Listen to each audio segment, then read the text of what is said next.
सीमा पर से कोई घुस कर आता है तो कहां जाता है?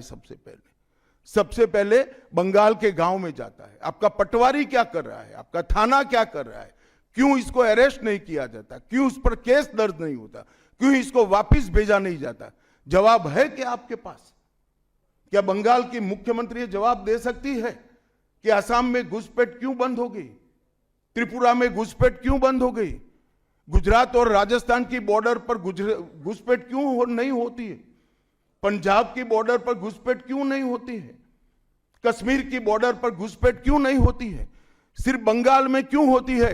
क्योंकि आपकी निगहबानी में घुसपैठ कराई जाती है और बंगाल को धीरे धीरे डेमोग्राफी चेंज कर आपकी वोट बैंक को पुख्ता करनी चाहती है।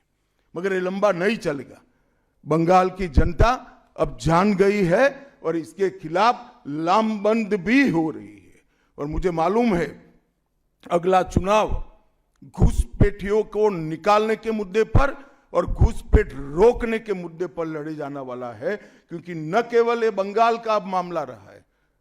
मैं आज बंगाल की जनता को इस प्रेस वार्ता के माध्यम से बताने आया हूं कि बंगाल की बॉर्डर से हो रही घुसपैठ सिर्फ बंगाल का मामला नहीं रहा है, अब ये राष्ट्रीय सुरक्षा का मामला है। देश की संस्कृति को बचाना है, देश की सुरक्षा को सुनिश्चित करना है, तो बंगाल की बॉर्डर सील कर दे ऐसी देशभक्त सरकार यहां लानी पड़ेगी, जो ममता बनर्जी नहीं कर सकती, केवल और केवल भारतीय जनता पार्टी कर सकती। ममता जी ने सारी संवैधानिक औचित्य को समाप्त कर दिया।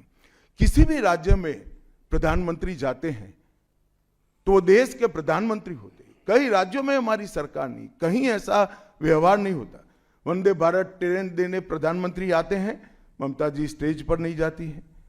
कई प्रकार के भारत सरकार के सुप्रीम कोर्ट के आदेश से बने हुए, मेरी बात ध्यान से सुनिएगा, सुप्रीम कोर्ट के आदेश से बने हुए भारत सरकार के डीओपीटी के रूल्स ये तोड़ देती है, मरोड़ देती है। डीजीपी और मुख्य सचिवों की अपॉइंटमेंट में मनमानी करती है। रिटायर्ड होने के बाद सलाहकार बनाकर प्रॉक्सी डीजीपी और प्रॉक्सी सीएस बैठाने का काम करती है।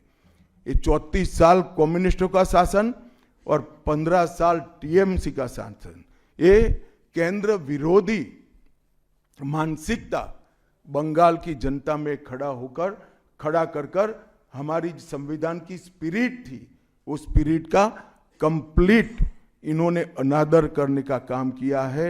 सांप्रदायिक तुष्टीकरण को इस राज्य सरकार ने अपनी नीति के रूप में स्वीकार कर लिया है। अब मरहम लगाने का प्रयास हो रहा है, मैं सुबह से देख रहा हूं, मगर अब मरहम लगाने से कुछ नहीं होता है।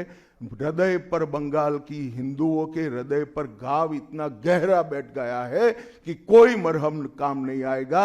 अब आपका जाने का समय तय हो गया है। यहां तक इंतहा कर दी, यहां तक कि पार्लियामेंट में वंदे मातरम पर चर्चा होती है।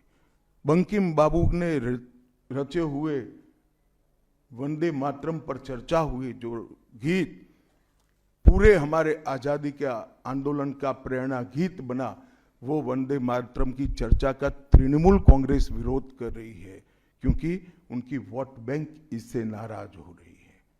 ये बंगाल की जनता कभी सहन नहीं करेगी।